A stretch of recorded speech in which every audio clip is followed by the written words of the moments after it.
Good morning. Today's daf is daf Pei Gimel of Masechet Chullin. We are on, and today's the last day of the fifth perek of Masechet Chullin. We are going through now. Most of the rest of the chapters of Masechet Chullin have single topics. This chapter, Osov Es Beno, is about the prohibition of slaughtering a parent and child animal on the same day. And we've learned various laws that are associated with it. Let me share my screen and we'll really get started. So, what are we right now dealing with? So, yesterday in the Mishnah, we saw on Pei Bet Amud Aleph that the following debate regarding the slaughter of a grandmother, mother, and daughter on the same day. So here they slaughtered all three of them on the same day, but the middle cow, meaning the mother of the three, so you have the grandmother, the mother, and the daughter. So in that middle, the mother was the third one slaughtered. So when you slaughter the grandmother, nothing happened that was wrong because there's no prohibition of slaughtering the grandmother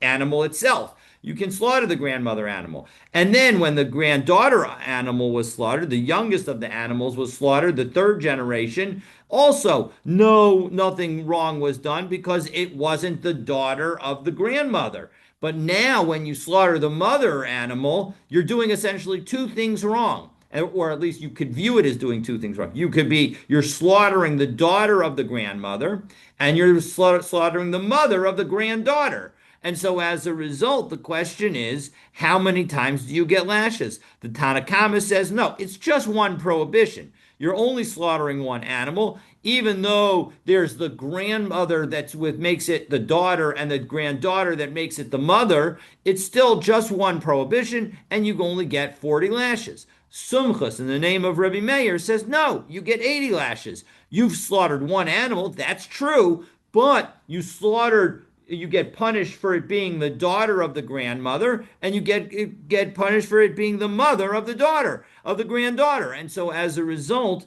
that's why you're going to, you get 80 lashes. So in the Gemara yesterday, Abaye wondered whether Sumchus would hold the same kind of idea if one ate two olives of chalev in a single lapse of awareness, meaning you forgot that this piece of meat that you set it aside because it's not kosher, because it's chalev. It's a fat it's a special fat that's not kosher, even from a kosher animal. And you said, oh, this looks delicious. And then you eat it, forgetting that in fact it was chalev. And then you have two pieces there, or a piece that was two olive sizes, and you eat both of them at that same moment. Now, clearly, if you had eaten one today and been, and then one, and then you remembered, and then tomorrow you ate another one, well, then clearly you would be subject to two chatat offerings. But here, maybe Abaye is wondering, maybe Sumchus would say, even when you only have one lack of awareness, and you eat both at the same time, maybe here too, you would have two chatat offerings.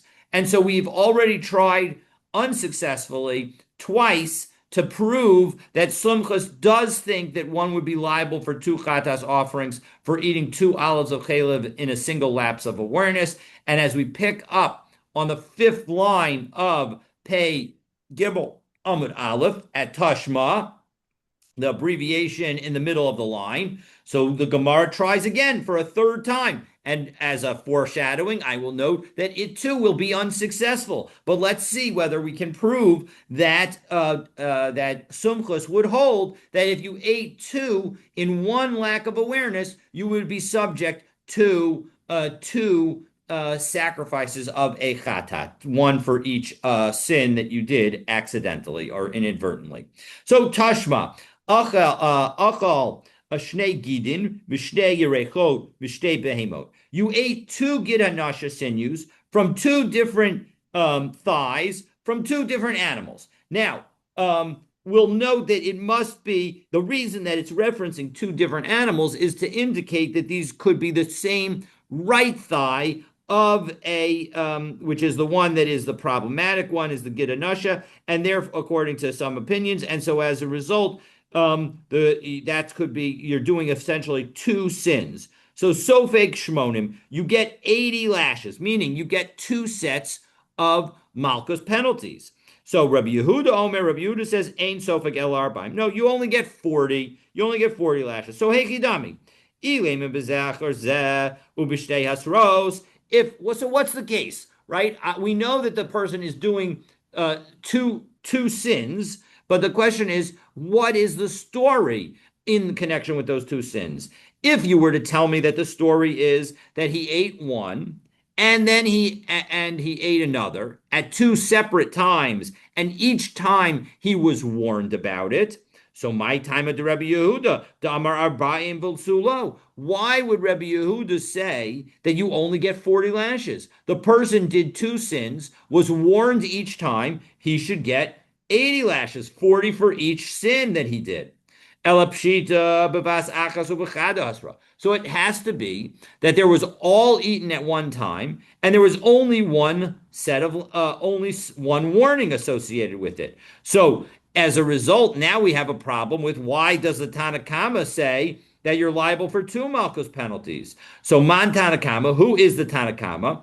Ilema Rabbanan de Pligale de Sumchus. If you want to tell me that it's the rabbis who argue with Sumchus, Umahasam. But 1 second, over there in our Mishnah's case, de Gufin Muchlakin, Patre Rabbanan, when you had two different bodies, meaning that you had the body of the grandmother and you had the body of the granddaughter, and now you're shechting the single body of the middle, the mother slash daughter, and you're now going to slaughter that animal. Well, it has a relationship with two different animals, and so as a result, and yet nonetheless, and so as a result, that would be a good reason to potentially say that you would be subject to two violations and two sets of malchus, and yet the rabbis say no, you're only subject to 40 to one set of lashes, and you're exempt from the second one. So hachalo kol shekain here, when all there is just this one piece of meat. There's no two pieces of meat. It's just one. Well, then for sure, the rabbis would say that you would be exempt. So that can't be. So elolav sumchasi. So it must be sumchas. And so here we see that sumchas would say that if you ate two olives of Gid with one warning, you would be subject to two sets of lashes. So too, if you didn't have any warning and you did it by accident, you would be subject to two chatas offerings. And so isn't that a good proof for our case to answer Abaye's question? And the answer is not necessarily. Maybe you could say it's one after the other. V'tika amrat, my time of the Rebbe Yehuda, and when you ask the question, well, what's the explanation of Rebbe Yehuda? Meaning, Rebbe Yehuda says you're only liable once. So how come, after all, you were warned twice and you did two sins? No, kagon delays be kazayas. It's where there wasn't a kazayas. So as a result, because, and Rashi explains, delays be kazayas, we're on Pei Gimel Amid Aleph, we're in the narrow lines of Rashi, from the top of the narrow lines, it's the sixth line down, delays be kazayas, bekama, that Opa Basra, whether it's the first eating or the last eating, there wasn't an olives volume in that particular one, in that particular gid. Ela bechad minahu, there was only an olives volume in one of them. The Tanakama says, Mechayev de Kasavar Biryahu. The Tanakama says that you're liable twice because the Gid Anasha is considered a Birya. Ubirya ain't sheer. And there is no requirement to have a certain volume when you have a Birya, a creation. As we learn in Maseches Makos, Daf Yud Gimel Amud Aleph, Amar Lahem Rabbi Shimon. Rabbi Shimon says to them, responding to the rabbis, because the rabbis were saying that you need a kazayas of even like a grain or anything in order to be liable. Don't you admit to me, that if you eat an ant, kolshu, any sized ant, that you would be liable? Amrullah and Amrullah Kibir Yasa. No, and the reason that an ant is liable, the rabbis respond, is because it's a creation. So the bottom line will pause there because that Rashi then gives an alternative explanation of the Gemara that he doesn't like. But the bottom line is that we end up seeing that that it's that this Gita Nasha is a birya. And so as a result, the rabbis would say, the Tanakhama would say that's why you're going to be subject to 80 lashes. And Rabbi Yehuda would say, no, you're only subject to 40 because I don't believe that a birya would apply in this case. And so as a result, that's the situation. Titania, in fact, we have a brisa that highlights this situation. If you eat the whole Gidanasha and there isn't a olive's volume in it, chayiv, you're liable according to the Tanakhama. Rabbi Yehuda Omer, no, you're only going to be liable if there is an olive's volume. So as a result, we've tried 3 times, but all 3 times we've been unsuccessful in showing whether or not Sumchus would say that you would be liable to 2 chatas offerings for eating 2 olives volume in one moment of forgetting that it is in fact not kosher. Okay, so now we come to the next Mishnah, and the next Mishnah details the warning that a seller must give to the purchaser of an animal whose child was already sold. So if I sold the child or parent animal, and now I'm selling the other one, I have to give, during 4 times of the year, I have to give a warning. Ba'arba prakim b'shana, 4 times during the year, hamocher behema lechaveiro, tzarich lahodiyo, that if that there are 4 times in the year, then a seller of an animal needs to tell the buyer, ima macharti l'shchot, I sold the mother for slaughter. Bita macharti l'shchot, I sold the daughter for slaughter. The Eluhain, and here are the 4 times of the year.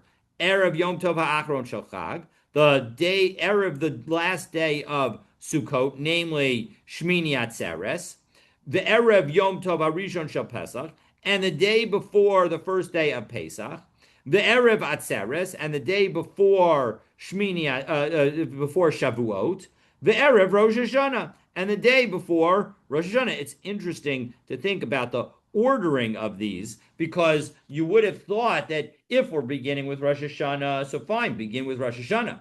If you're beginning with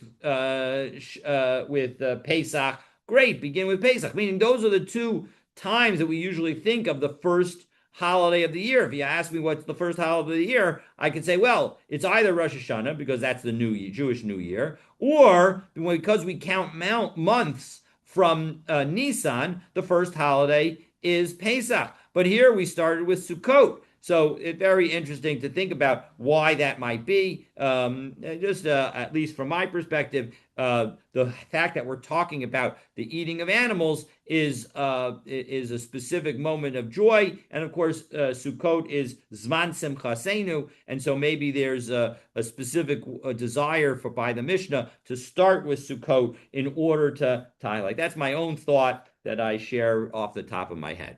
All right, uchadivrei Rabbi Yossi Aglili, and Rabbi Yossi Aglili adds that there's another time, Af Erev Yom Kippurim b'Galil. Erev Yom Kippur in the Galil, you would also need to do it, because in the Galil they treated Erev Yom Kippur as like a full-fledged holiday, and they would eat meat then.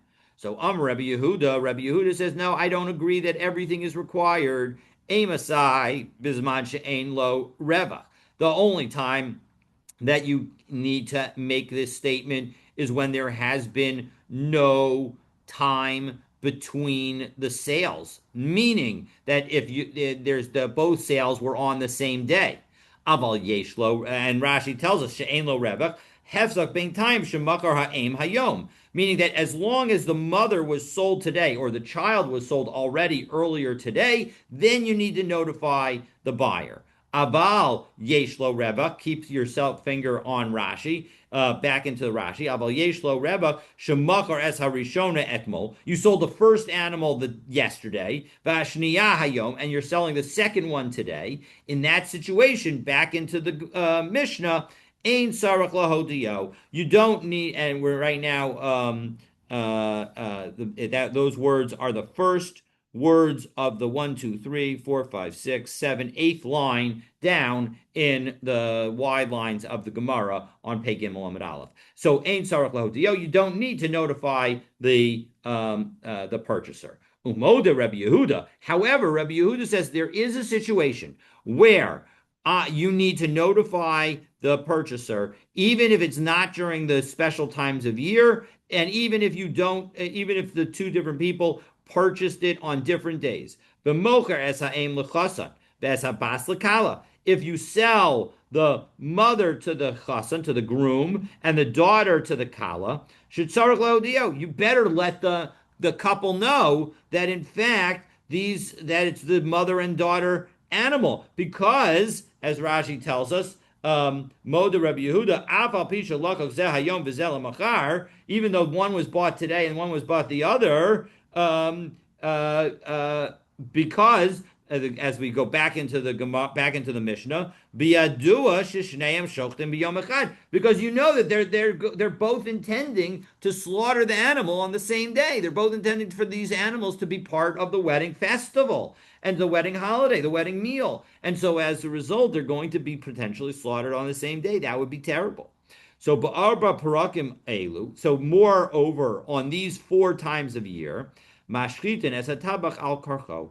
If we're going to force a butcher to slaughter the animal against his will. Now, what is that situation? Afilu shor shava elef dinarim. Even if the ox itself, the bull itself, is worth 1,000 dinar, ve'ein lo lokeach el dinar, but the purchaser only bought a dinar worth of meat. Kofin oso lishchot. We're going to force him to shecht. So let's put that all together and say outside what exactly the case is. So the case is the following. I go to Butcher Bob and I say, listen, I want to buy $3 worth of meat. And he says, absolutely, give me your $3. And I give him my $3. And now we're going to understand it in this simple way at the moment. We will complicate it and clarify it during the course of the Gemara, but let's keep with the simple situation. Because I have paid him already, and now he's going to say, well, I don't want to, I only ended up with one purchaser of $3 of this $1,000 animal, and I'm going to be left with all this meat before Yontif that I won't be able to do anything with it. And yet we're going to say, no, we're going to force you to slaughter that animal. I can go to the court and force the butcher Bob to slaughter the animal so that I get my $3 of meat for which I have paid. He can't just give me back the $3 I gave him. Lefikach, but therefore, because effectively I have purchased part of this animal, imes, if that animal were to die of natural causes before it gets slaughtered by Butcher Bob, Mace Lelokeach. Now I own $3 of the dead meat of the nevela of this animal, which is basically worthless. Aval Bishar Yamos Hashana, but at other times of the year, Eino Kain, it would not be that case. That would not be our rule. Meaning, as Rashi says, Eino Kain, it's the 5th line from the end of the end of the narrow lines in Rashi. Eino Kain de Be'ina Mashicha, because in order for my purchase to be a valid purchase, I need to drag the animal with me. I need to bring the animal towards me in order to fulfill to become the owners. The Kolzman Shalom Mashach Choser Bo Hateva. And so, as long as that I have not pulled the animal towards me, the butcher has the right to undo the deal, and because the butcher has the right to undo the deal, he can just give me the $3 back. And so as a result, if the animal were to die, he has to just give me the $3 back, because he can't just say, oh, well, you can get $3 worth of, you get the what used to be $3 worth of meat and is now worth 3 cents. You can have that amount of meat of the dead animal. That doesn't work. He has to give me back my money because he still has the ability. Lefikach imes. As a result, if the animal at a different time of year were to die, meis lamocher, it dies on behalf of the seller. The seller is the one who loses. and he has to return my money to me, or he can give me $3 of a different animal because the point is I bought $3 of meat and he needs to give me $3 of kosher meat. Okay, so having said all that, now the Gemara quotes a brisa with additional details. Tana im lo hodiyo, if the seller did not tell the buyer that the animal was sold on the animal's parent or offspring was sold that day, well then you know what? The buyer doesn't need to worry about it. Holek v'shochet ve'eno nimna. He can go ahead and slaughter the animal, and he doesn't have to worry and stop about out of concern that maybe the other animal was sold that day. Next, so now the Mishnah says, Amar Rabbi Yehuda Eimatai. Rabbi Yehuda clarified that the only time that that when we say this is when uh, uh, what do we say in the Mishnah that it's only when there's no time when it's all done on the same day, and then he noted that actually even if it's not on the same day, if the mother was sold to the groom and the daughter was sold to the bride, and talking about animals, was sold to the bride to shecht for the wedding, so then you would also need to warn them. And so, lamali lemiste es ha'em l'chasan be'es habas l'kala. Why specify in our Mishnah that the mother is going to the groom, the mother animal is going to the groom, and the daughter animal is going to the bride? And Rashi explains the question.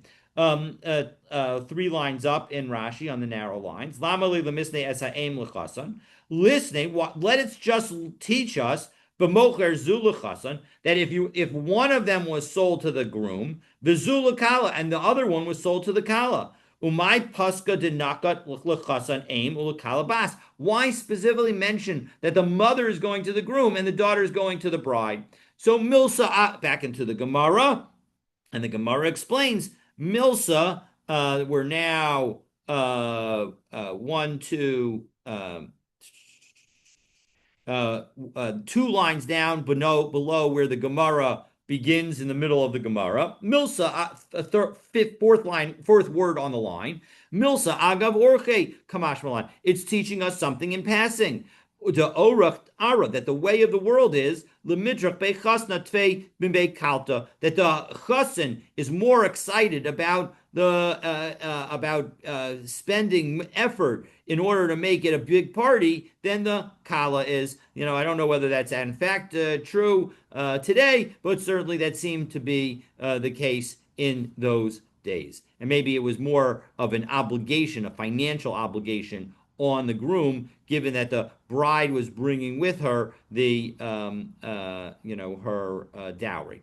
Okay, but arba prakim elu. So we said in 4 times of year we're going to have to be careful about who that if something happens to the meat, we're going to force the butcher to slaughter the animal, and if something happens to the animal in the meantime, it's going to be a loss for the purchaser and not for the butcher, because it's as if the purchaser already owns it. So v'halo mashach. But 1 second, aren't we dealing with a situation where the customer did not do mashicha? He didn't bring the animal near him. He didn't drag the animal and thereby take ownership of the animal, or lift the animal in order to take ownership of the animal.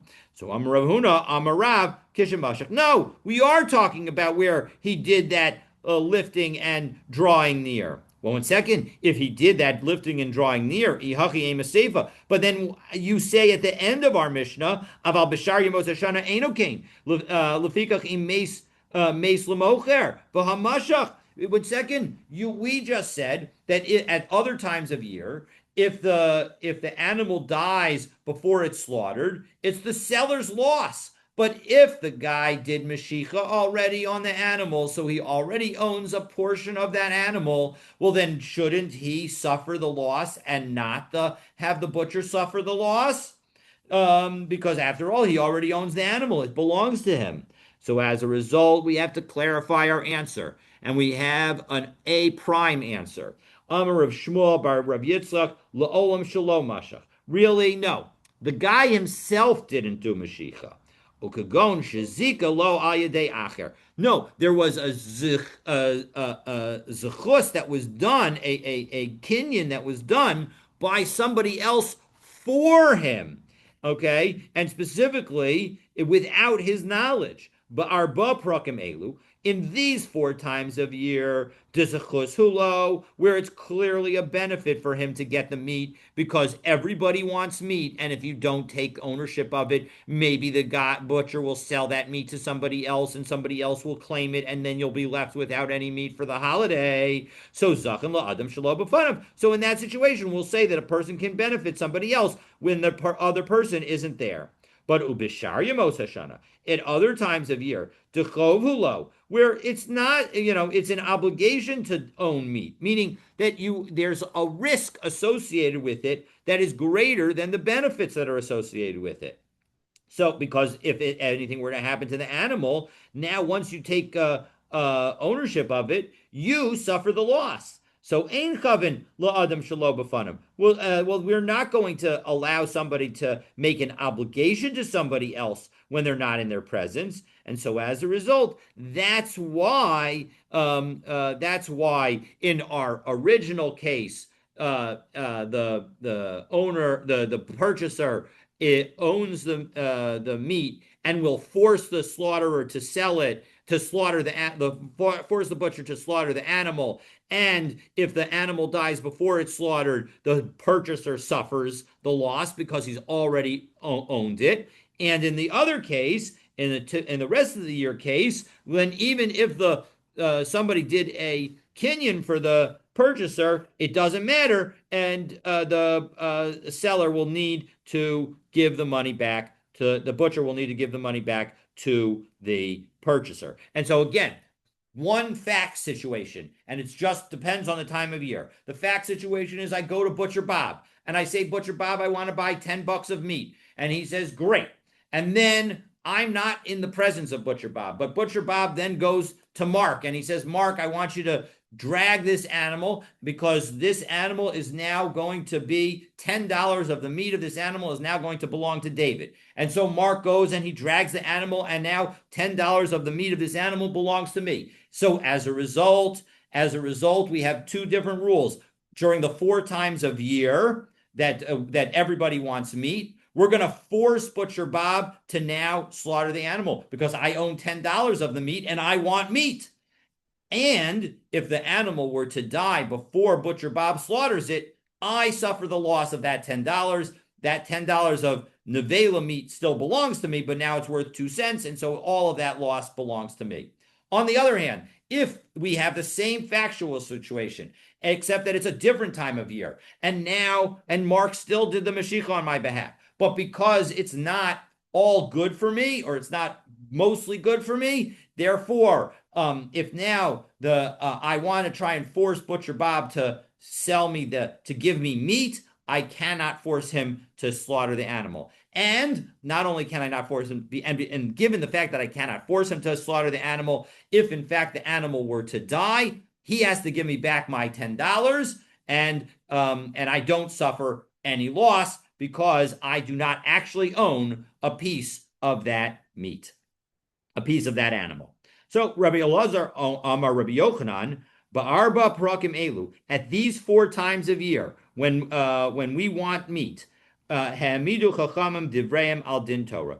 No, that isn't the explanation. The explanation has nothing to do with what you've just said, with the fact that Mark is doing a kinyan for me. Rather, this is based on a machlokas that we saw all the way back in Bava Metzia about whether Mos Kanos, does the money effectuate an acquisition? Now, in the end, the rabbis say, no, money does not effectuate an acquisition. You need Mashiach. You need to actually make a specific kinyan. But biblically, there is a machlokas. And some people say, and Rabbi Yochanan is one of them, who says that actually, biblically, paying money is like an acquisition. And so as a result, at these 4 times of year, the rabbis say, you know what? Although usually we say you need Mashiach, at these 4 times of year, we're going to follow the biblical rule. And as soon as you give the money, that's enough. Amar Rabbi Yochanan, as Rabbi Yochanan says, Devar Torah Mos Konos. According to the Torah itself, money does an acquisition. Umatam Amru Mashicha Kona. Why did the rabbi say that all the rest of the year you have to do Mashicha in order to acquire something? Because we're worried that a unscrupulous seller will tell the buyer, oh, you paid for the wheat. I'm so sorry. The wheat that you bought was burned in my attic. And it was a fire. There's nothing I could do about it. Your wheat's no longer there. And so as a result, you bought it, you owned it, and now you suffer it. And so as a result, that's why we always make in order to make a transaction go through, we have the buyer actually pick up the product. And if he wants to leave it in the attic, well, then that's on him. But we're not going to facilitate essentially the possibility of either the liability. So either we could say maybe the seller's being honest, but he has no incentive to save the wheat that's burning in the attic because he doesn't own it. So we want to keep the incentives on the right place. Or maybe we could say, no, it's really about, we're worried about cheaters and the like. But whatever reason you give, the rabbi said that we're worried about the fact that the seller is going to tell the buyer, you lost your stuff, it burned in the attic. Okay, so that brings us to the next Mishnah, and the next Mishnah provides the meaning of day when it comes to the prohibition of slaughtering an animal and its offspring on the same day. Yom echad hamar ba'oso espeno. We say that when it comes to day, one day, because that's the wording of the pasuk. It says b'shor oseh oso espeno lo sishchatu bi yom echad. That if you slaughter them on one day. So what does it mean? Hayom holek achar alayla. It means that the day follows the night. So if you slaughter at night and then the other one at day, you would be liable. And Zo darish Rabbi Shimon ben Zoma, and Rabbi Shimon ben Zoma gave the following drasha. Nemar b'masa bereshis. It says in connection with Yom Bereshis, when it came to the creation of the first day, vayer vayivoker Yom Echad. So as a result, Yom Echad, in that situation, we had Erev and then Boker. And so as a result, Ma Yom Echad Hamar b'masa bereshis Hayom holech achar halayla. The day followed the night. Af Yom Echad Hamar b'oso espeno Hayom holech achar halayla. Okay, so just like when it comes to creation, day follows night, so too in connection with Oso Vespino. Tana Rabbanan, the rabbis explain, why was this drasha even necessary? Isn't that obvious? And so, Darash Rabbi Shimon ben Zoma, this was what Rabbi Shimon ben Zoma expounded. Lefisha kol ha'inyan kulo einu medaber ela b'kodshim. Well, if you take a look at the prior pasuk, that detail that before Oso Vespino, the prior pasuk was all about when you can offer a sacrifice. And it says that you have to wait until the baby is at least 8 days old to offer it as a sacrifice. So as a result, we're dealing with kudshim. Uva kudshim, but when it comes to sacrifices, Laila holech achar hayom. The night follows the day. That namely, that when we have a sacrifice, you can deal with certain aspects of the sacrifice on the night that follows the day. So Yachol Avzela Cain, I might have thought that this would also be true here, that Yom Echad Nemar Kan. So that's why we say Nemar Kan Yom Echad v'Nemar b'Maisa Bereshis Yom Echad. That now we have the Gzeira Shava essentially of Yom Echad here and at Maisa Bereshis. Ma Yom Echad Ha'omer b'Maisa Bereshis Hayom Holech Achar Halayla Av Yom Echad Ha'omer b'Yoso Vespino Hayom Holech Achar Halayla. And so as a result, that's the relevant teaching. Rebbe disagrees, or Rebbe at least adds another element to it. What does Rebbe say? Yom Echad. What does Yom Echad teach us? Yom HaMiyuchad Ton Kruz. That when it comes to a specific day, that's the day that requires announcement. And so as a result, Mikan Amru, that's where the basis that the rabbi said in our Mishnah, Ba'arba Prokim B'Shana, 4 times during the year, Hamoker Behemach L'Chaveru Tzarech La'odio, that the seller has to tell the buyer about whether or not he sold a mother or child of this animal. Okay, so that finishes Hadron Alach Oso Vespino, Hadron Alach Oso Vespino, Hadron Alach Oso Vespino. May we have the opportunity to come back and learn it even more. So now we come to the 6th chapter, and the 6th chapter addresses the command to cover the blood of a slaughtered chaya, wild animal. Now, that's not the only situation. We also have to slaughter the blood of birds, and the opening Mishnah details when this rule applies. Kisui hadam, when it comes to covering blood, when does it apply? No ba'aretz v'chutz la'aretz. It applies both in the land of Israel and outside the land of Israel. Bifnei habayis v'shelo bifnei habayis. It applies when the Beis Hamikdash is standing and when it's not standing. B'chulin aval, and maybe you could say that that's a Daf Yomi coincidence because tonight is the Tisha B'av, when of course we mourn the temple's fact that the temple is no longer standing. B'chulin, it also applies whether the animal is a non-sacred animal, but avalo b'muktashin. But it does not apply to consecrated animals. And we will see today, at least begin today, the discussion of why that's the case. Why doesn't it apply to consecrated animals? V'noeg b'chaya u'ba'of, and it applies to wild animals and to birds. And it applies to animals that are set aside, meaning that you're raising them yourself, and it applies to animals that are not set aside. And why would I think that it would not apply to animals that are set aside? Because that we should make a distinction, because when it comes to Shiluach HaKan, we say that it only applies when it's not set aside. And if you had it all prepared ahead of time, if you raised it in your home, well, then it would, the mitzvah of Shiluach HaKan would not in fact apply. And so as a result, that's why it needs to teach us that this rule applies in both situations. As Rashi says, we need this because of the mitzvah of Shiluach HaKan. Lemisnei lekaman, as we're going to learn, she'enu mizuman, that mitzvah only applies when they're not prepared. Avalo b'mizuman, but if they're prepared, then it doesn't apply. And what does mizuman mean? Mizuman of hagidel babayit. Mizuman means that the bird was raised inside the house. Obviously, it can't refer to the non-domesticated animals, because if it's possible to domesticate them, well, then we would have domesticated them. So it's not that's not. But in any event, the bottom line is that that's the basis for our referencing it. And so even if you were to try to domesticate a wild animal, a deer, for example, and then slaughter it, no, you still need to cover the blood. V'noag b'koi. It also applies by a koi. The koi, remember, is the animal that we're unsure whether it's a chaya or a behema. Because we're unsure about whether it's a chaya or a behema. V'ein shochten oso b'yomtiv. But don't slaughter a koi on yontiv, because we're worried that you're going to have to do kisui adam, and you may have to violate certain requirements on yontif. And although we'll allow you to do it in certain circumstances on with respect to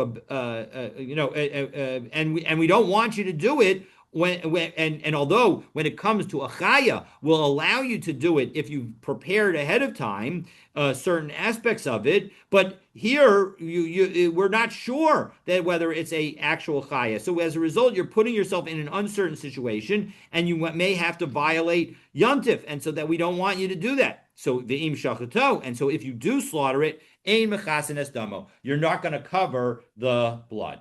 All right, so that's the Mishnah. And now the Gemara wonders why covering blood does not apply to consecrated animals. So let's take a look. Mukdashin, my time alo, why doesn't it apply to sanctified animals? So possibility number one that we're going to reject. Ilema, maybe you'll say, Mishum de Rebbe Zera, because it's Rebbe Zera, Dam Rebbe Zera, Shochet Sarach Sheyitin Afar Lamata Afar Lamal. Well, look, you have to, in order to do the Kisui Adam, you have to put earth below the blood, then you put the blood, and then you put earth on top of the blood. Shenemar v'shafachas damo b'chiso b'afar. Bi'afar. It's got to be afar lo nemar, ela bi'afar. You shall spill its blood and cover it in earth. In earth, malamed shahashochet tzarich sheyitin afar lamata v'afar lamal. It shows that you have to do blood above and blood below. And now, when you're dealing with the sacrifices where the blood is being put on the altar, that's not going to be possible. Because Hechi Lavin, what's he supposed to do? He should put some earth on top of the altar and then put the blood on top of that, and he should leave the earth on top of the altar, that's not going to be kosher. Kamosiv abinyan, you're adding to the structure. And Rashi explains that in fact, the point is that we are given the certain measurements of how big the altar is. And if you put something on the altar, if you put earth on the altar in a manner that you want it to stay there, well, then it's going to be considered the wrong size. Uksiv hakol bichtav miyad Hashem alai hiskil. That this is David saying to Shlomo, everything is in writing by the hand of Hashem, which He gave me to understanding to know. All the measurements are supposed to be the right size. Low libat, like all right, so it's fine. Let it say stay separate. Don't leave the earth there forever. But then if the earth is there only temporarily, kahavi chatzitza. Well, now when you put the blood on it, you're not putting the blood on the altar. You're putting the blood on something that is temporary, that's on the altar. And so as a result, you're not actually doing the application of blood that you're supposed to be doing. And so as a result, that doesn't work. So as a result, nehi dilamata lo efshar. All right, fine. You're absolutely right that there's no way to put blood below. Okay, so that's fine. But lamala efshar. But so fine. You don't say that it's that this is not going to be the explanation for why you can't have the mitzvah of covering blood apply to consecrated animals, because let the person just put the blood above the put the cover the blood above it, meaning put the earth on top of the blood and not worry about any blood below. Lamala efshar, you can put the earth on top of the blood, meaning put the earth on top of the blood, have in mind that it's just temporary, and then you move the entire thing. And there's no chatzitza because the blood was put on the altar directly. Everything works. Le'evid kisui, and you'll have done a covering. So Milo Tanya, after all, didn't we learn in a brisa? Rabbi Yonatan ben Yosef Amar, shachat b'chaya v'achar kach shachat behema pater mlachasos, that if you slaughter a chaya and then a behema, so the blood of the behema is on top of the chaya, you don't have to do any kind of further covering because you've already covered it. But if you do behema v'achar kach chaya, chayav lachasos. But if you do a behema and then you do a chaya, even though there's no earth below the blood of the chaya, because right below the blood of the chaya is the blood of the behema. So, and yet you do covering of it. And so as a result, we see that just doing covering is sufficient. And so as a result, that shows that explains why that's why we have to ask the question. And so as a result, it's a very good question that why can't we do say that consecrated creatures also require covering of blood? Because here we have a very simple way of doing it. You put the blood on the altar and then you cover the blood. And even though you didn't put anything underneath, it's totally fine, as shown by this example of slaughtering a behema and then slaughtering a chaya.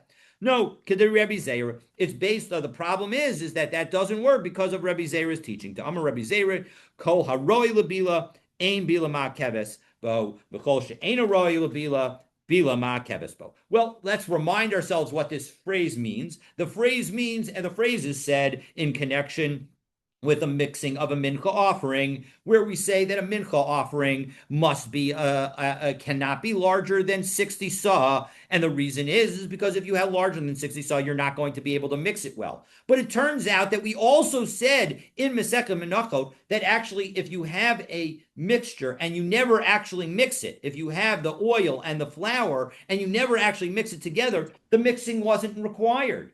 And so why is it then that in fact, if you have larger than 60 sah, it's not going to be valid because you don't need to mix it? And Rabbi Zera there answers that yes, you're absolutely right that when it's 60 sah or less, because theoretically it's possible to mix it. So as a result, if you don't mix it, you're fine.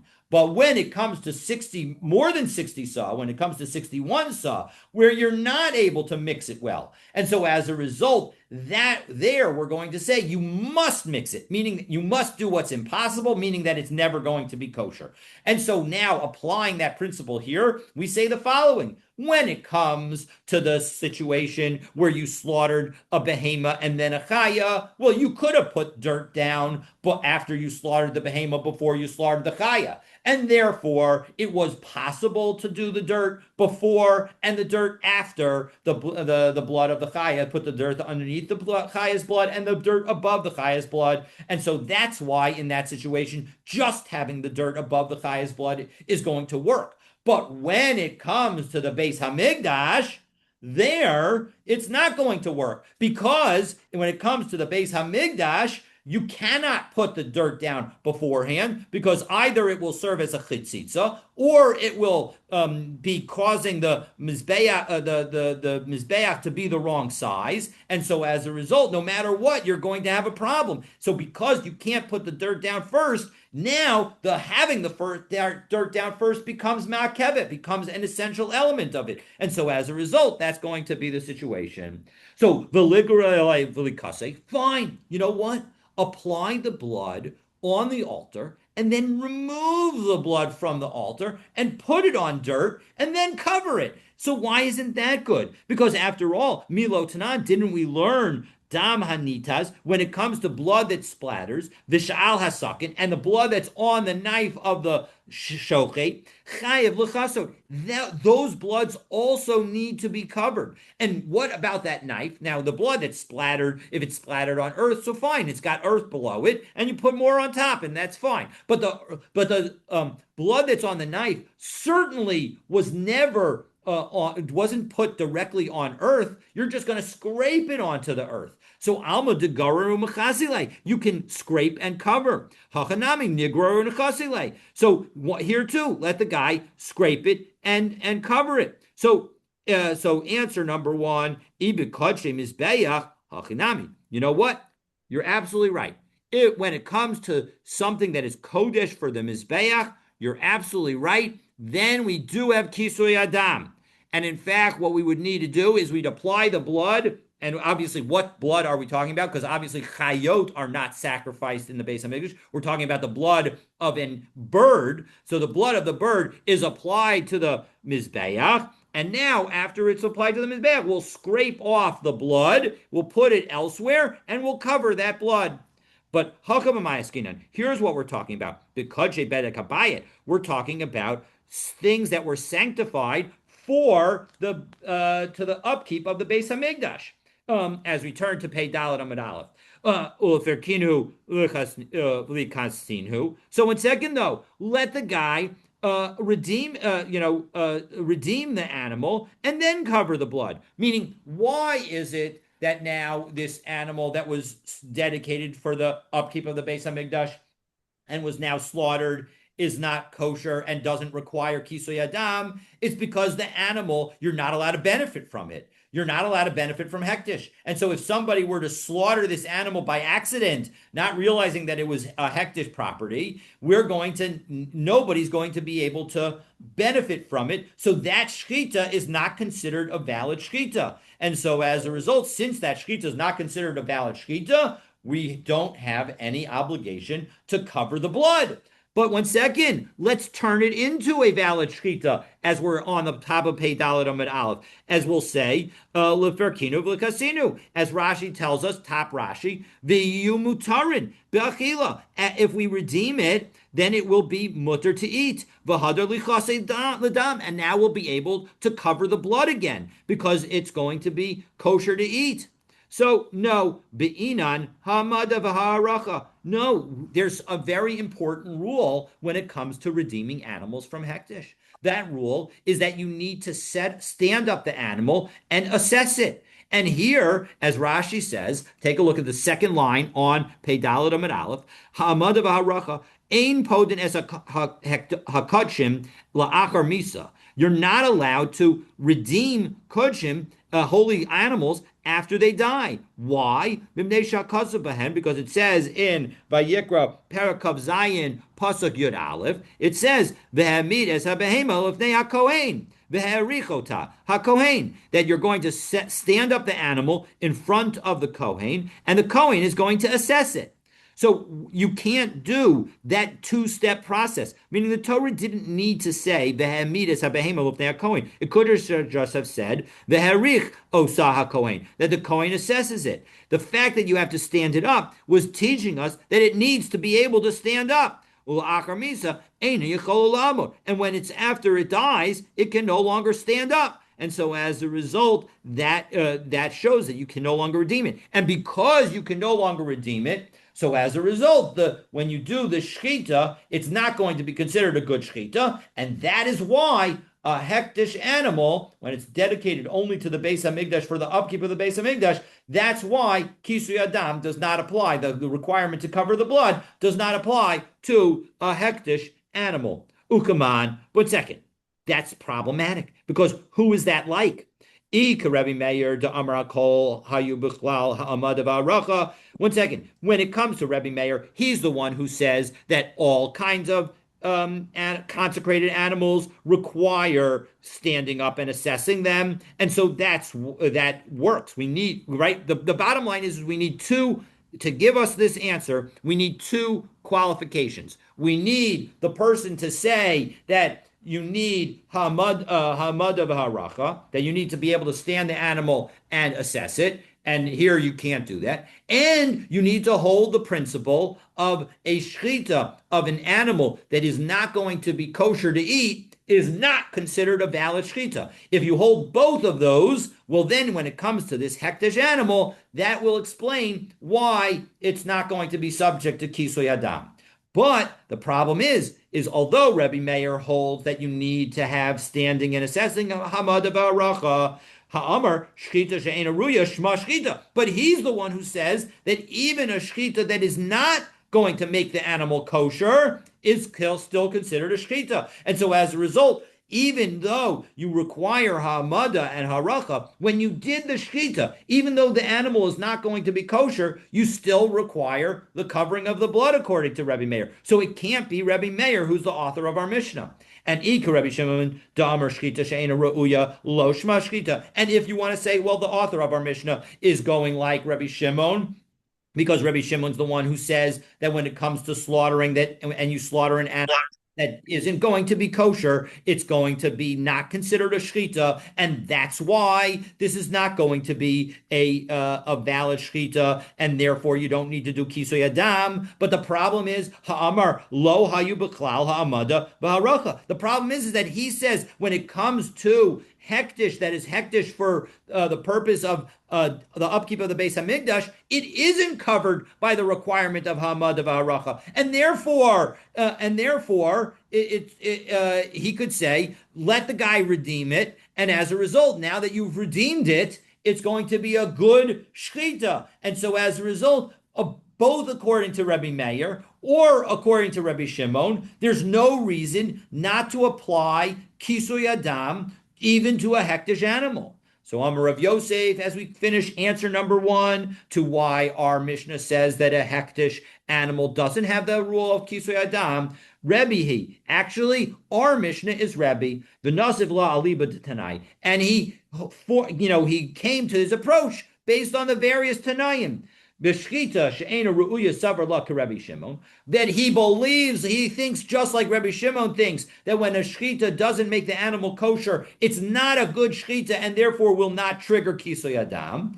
And he thinks Bahamad of Aracha savar la Rabbi Meir, and he thinks like Rabbi Meir that when it comes to standing and assessing, he agrees with Rabbi Meir that it even applies to an animal that's consecrated for the upkeep of the Beis Hamikdash. And therefore, that is why our Mishnah says that you can't do kisui adam for an animal that has been consecrated for the Beis Hamikdash, because for the upkeep of the Beis Hamikdash, because when you shecht it, it's not kosher. And then you can't redeem it afterwards. And so as a result, there's nothing you can do about it. It's not a valid shechita. It's not subject to kisui ha-dam. So that is answer number one. But we have one valid explanation for why our Mishnah says that covering blood does not apply to sanctified animals. But there are other explanations. However, for those explanations, you'll need to stay tuned for tomorrow's daf. Again, tomorrow,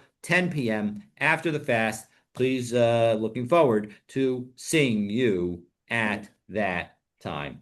May we be. Didn't we learn one of the difference between a chaya and a behema is that a behema does not require kisui dam, but a chaya does? Yes. So we generally we use the behema is brought to the Beit Hamikdash. You're absolutely right. You So you do you, missed you missed the fact that we're talking about a bird. The oh, bird is also subject to Kisoy Adam, and so that's the situation that we're talking about. missed Because that. you're absolutely right. Because there is no no chaya that goes on the mizbeach, and so the situation of where we might have a hektish animal that it requires Kisoy Adam is talking about a bird. Oh, Because not only do behemoths require Kisoy Adam, but also ofo.